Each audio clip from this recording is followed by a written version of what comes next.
En cette période de Noël, où les jouets envahissent les vitrines et où les listes au Père Noël deviennent de plus en plus longues, on vous plonge aujourd'hui dans un univers aussi fascinant que déconcertant, celui des jouets les plus chers du monde. Des pièces de collection introuvables, des prototypes oubliés, des jouets qui valent plus cher qu'une voiture, et parfois même qu'une maison. Prépare-toi, car certains prix vont te paraître complètement irréels. Mais avant de commencer, un petit rappel important. Notre grand jeu du coffre magique continue. Le Père Noël a caché un cadeau mystère dans un coffre-fort magique. Et pour l'ouvrir, tu devras reconstituer le code secret à 4 chiffres. Le troisième chiffre mystère est quelque part dans cette vidéo. Trouve-le et surtout note-le bien. Les autres chiffres apparaissent chacun dans un des 4 épisodes de cette série spéciale de Noël. Quand tu penses avoir reconstitué le code secret, envoie-le en message privé sur Instagram avant le 28 décembre à minuit. Bonne chance! Et maintenant, place au top!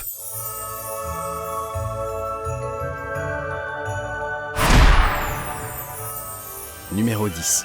Lego Millennium Falcon, UCS, 2007, scellé, environ 20 000 €. Sorti en 2007, ce Millennium Falcon version UCS est rapidement devenu la pièce la plus mythique de l'univers Lego. À l'époque, il coûtait moins de 500 €. Mais aujourd'hui, un exemplaire neuf, scellé, jamais ouvert, peut atteindre plus de 20 000 € lors des enchères. Pourquoi un tel prix ? Parce que c'est le premier set Lego géant dédié à Star Wars, avec plus de 5000 pièces, et surtout parce qu'il marque l'entrée de Lego dans l'ère des modèles Adult Collector XXL. Les fans le considèrent comme le Saint Graal. Son design massif, ses détails incroyables et sa rareté en font un objet que très peu possèdent. Sur le marché, les boîtes parfaitement conservées sont devenues rarissimes, et les collectionneurs n'hésitent pas à se battre pour l'obtenir. Ce Falcon, ce n'est pas juste un jouet, c'est une œuvre d'art en briques, un symbole de nostalgie et de passion, et un investissement qui grimpe chaque année. Numéro 9. Teddy Bear Steiff, Happy Anniversary, 1990. Environ 25 000 €.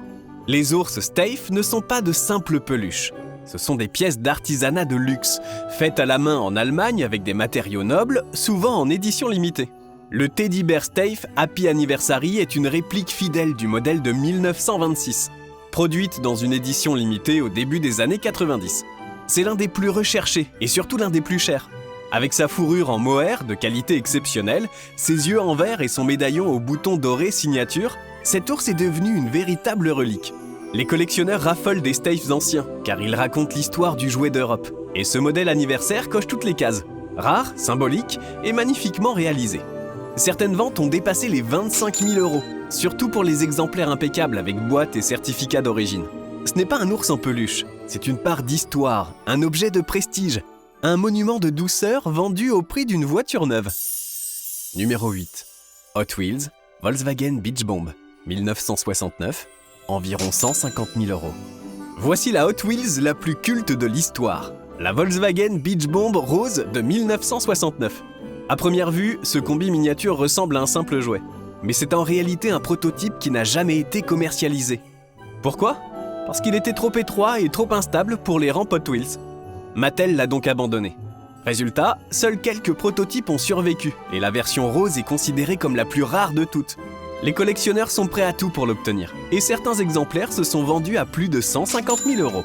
C'est l'un des jouets les plus recherchés de la planète. Un petit bout de métal de quelques grammes devenu un trésor mondial.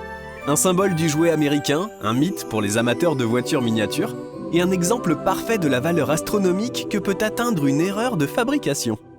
Numéro 7. Poupées Kammer et Reinhardt, 1909. Environ 200 000 €. Les poupées allemandes Kammer et Reinhardt sont parmi les plus recherchées au monde. Fabriquées au début du XXe siècle avec des matériaux nobles, porcelaine fine, peinture artisanale et vêtements cousus main, elles sont devenues des pièces de musée. Un modèle extrêmement rare, datant de 1909, a été vendu pour près de 200 000 €. Sa valeur tient à sa conservation exceptionnelle. C'est très réaliste et son histoire. À l'époque, ces poupées étaient destinées aux familles aisées et produites en très petite quantité. Elles incarnent la finesse de l'artisanat européen avant l'ère industrielle. Posséder une Kammer et Reinhardt, c'est posséder un fragment d'histoire, un objet fragile mais précieux dont la valeur ne cesse de grimper. Une poupée capable de concurrencer les prix d'une voiture de collection. Numéro 6. G.I. Joe Prototype, 1963. Environ 200 000 €. Avant d'être un jouet culte vendu à des millions d'exemplaires, G.I. Joe n'était qu'une idée, testée par Hasbro en 1963. Le prototype original, fabriqué à la main, servait de modèle pour convaincre les investisseurs.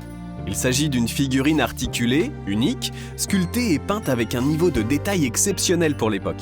Comme il n'existe que très peu d'exemplaires pré-production, ils sont devenus des pièces sacrées dans le monde du jouet vintage. L'un d'eux a été vendu pour près de 200 000 €, ce qui en fait le jouet militaire le plus cher jamais enregistré. Ce prototype, c'est la naissance d'une révolution.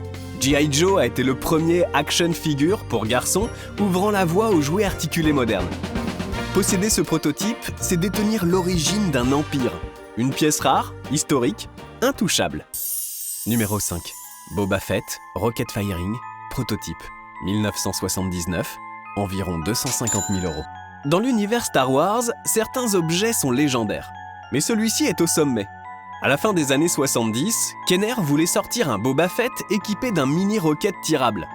Mais la roquette était jugée dangereuse pour les enfants. Résultat, le jouet n'a jamais été commercialisé. Seuls quelques prototypes existent, et ce sont désormais les pièces les plus convoitées de la galaxie Star Wars. Lors des ventes aux enchères, un exemplaire en parfait état peut atteindre 200 à 250 000 €. Les collectionneurs le surnomment le Graal bleu à cause de sa couleur iconique. Cet objet représente tout ce qui excite les fans. Interdiction, rareté, légende et un lien direct avec les débuts de l'univers Star Wars. Un jouet qui n'a jamais été vendu, mais qui vaut aujourd'hui plus cher qu'une voiture de luxe. Numéro 4. Barbie Pink Diamond by Stefano Canturi, 2010. Environ 300 000 €. Cette Barbie, créée par le designer australien Stefano Canturi, n'a qu'un seul objectif, repousser les limites du luxe. Habillée d'une robe noire élégante et d'un collier serti de véritables diamants roses et blancs, elle incarne la fusion parfaite entre haute joaillerie et culture pop. Vendue aux enchères pour plus de 300 000 €, elle est devenue la Barbie la plus chère jamais née. Ce n'est pas seulement sa valeur matérielle qui impressionne, mais aussi son unicité. Il n'existe qu'un seul exemplaire. Canturi a conçu chaque détail pour qu'elle ressemble à une miniature de défilé haute couture. Même le socle a été réalisé comme une pièce d'exposition. Cette Barbie n'est pas un jouet pour enfants, c'est une œuvre d'art, une vitrine sur le monde du luxe et un record absolu dans l'histoire de Mattel. Numéro 3. Nintendo PlayStation Prototype, 1992. Environ 360 000 €. Ce jouet est littéralement unique au monde. Dans les années 90, Nintendo et Sony ont tenté une alliance pour créer une console hybride, la Nintendo PlayStation. Le projet a été abandonné et toutes les unités détruites, sauf une. Retrouvée par hasard dans un grenier, cette console prototype a été authentifiée puis mise aux enchères. Résultat, un collectionneur l'a achetée pour environ 360 000 €, en faisant l'un des objets gaming les plus rares de l'histoire. La console fonctionne encore, accepte les cartouches Super Nintendo et les CD expérimentaux. Elle représente un moment pivot de l'histoire du jeu vidéo, le jour où Nintendo et Sony ont failli créer une machine commune avant de devenir concurrents. Un jouet unique, un mythe et une relique technologique dont la valeur ne peut que monter. Numéro 2. Pikachu Illustrator, 1998. Environ 5 300 000 €. C'est la carte Pokémon la plus rare du monde. Distribuée uniquement lors d'un concours de dessin au Japon en 1998 à 39 exemplaires, la carte Pikachu Illustrator est devenue l'objet de culte absolu des collectionneurs. En parfait état, gradation PSA 10, elle a été vendue pour plus de 5,3 millions €, un record historique. Elle doit sa valeur à 3 éléments, sa rareté extrême, son importance dans l'histoire de Pokémon et son design unique, réalisé par Atsuko Nishida, l'artiste qui a créé Pikachu. C'est l'équivalent d'une toile de maître pour les fans, un Graal moderne. Aujourd'hui encore, chaque apparition d'un exemplaire sur le marché crée un séisme dans le monde du collectionnisme. Un petit morceau de carton qui vaut plus cher qu'une villa. Numéro 1. Ferrari 312 T2, miniature de Niki Lauda, 1970. Environ 7 millions €. Et voici le jouet le plus cher de l'histoire. À première vue, une simple voiture miniature. En réalité, une Ferrari 312 T2 d'époque ayant appartenu à Niki Lauda, signée par le champion lui-même et considérée comme une pièce unique fabriquée avant sa retraite. Ce modèle réduit, conçu à l'origine comme un jouet promotionnel rare, a été adjugé à près de 7 millions € lors d'une vente exceptionnelle. Pourquoi un tel prix ? Parce qu'il ne s'agit pas seulement d'un jouet, mais d'un morceau d'histoire de la Formule 1. La miniature est restée dans un état impeccable, et la signature du triple champion du monde en fait un objet sacré pour les fans de sport mécanique. Un jouet devenu relique, un symbole de vitesse, de légende et d'extravagance. La preuve qu'un petit bolide peut valoir plus qu'une vraie Ferrari. Et voilà pour ce top des jouets les plus chers du monde. Dis-moi en commentaire, quel jouet t'a le plus choqué ? Et lequel tu rêverais d'avoir, même juste pour 1 heure? Et n'oublie pas, le 3e chiffre mystère du grand jeu du coffre magique était caché quelque part dans cette vidéo. Garde-le précieusement pour tenter de recomposer le code secret et tenter d'ouvrir le coffre magique du Père Noël. On se retrouve très vite pour le 4e épisode de notre série spéciale Noël. Prenez soin de vous et joyeuses fêtes à tous!